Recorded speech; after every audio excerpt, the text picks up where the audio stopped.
How did industry create new class structure?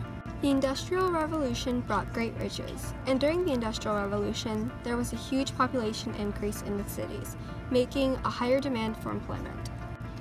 Wages rose so that the middle class had enough money left over after paying rent and buying groceries. It made it so they were able to buy a newspaper or afford luxuries. A new class was invented called the Industrial Capitalists.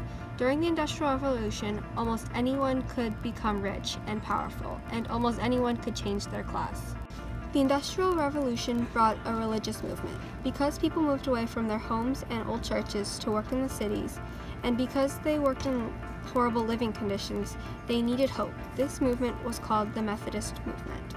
The working class put their children into Sunday school, where they learned how to read and write and get a basic education, which would one day help them have a better life.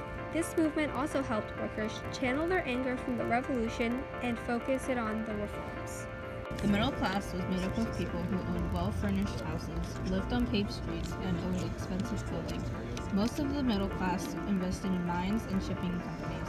Depending on the person's job, it changes their class structure. For example, a miner has a lower class structure versus those who own mines have a higher class structure. The poor working class mothers and their children had to work. Unlike the middle class, they had maidservants who looked after their children. The poor working class also had to live in tenements, which had no running water and not proper sanitation, which meant they had more spread of diseases. Before the Methodist movement, the urban poor could not move up in the social hierarchy because education was not affordable and only the rich could get it. Another thing that contributes to the growth of the urban poor was the extreme deficit of jobs and the sprawling population.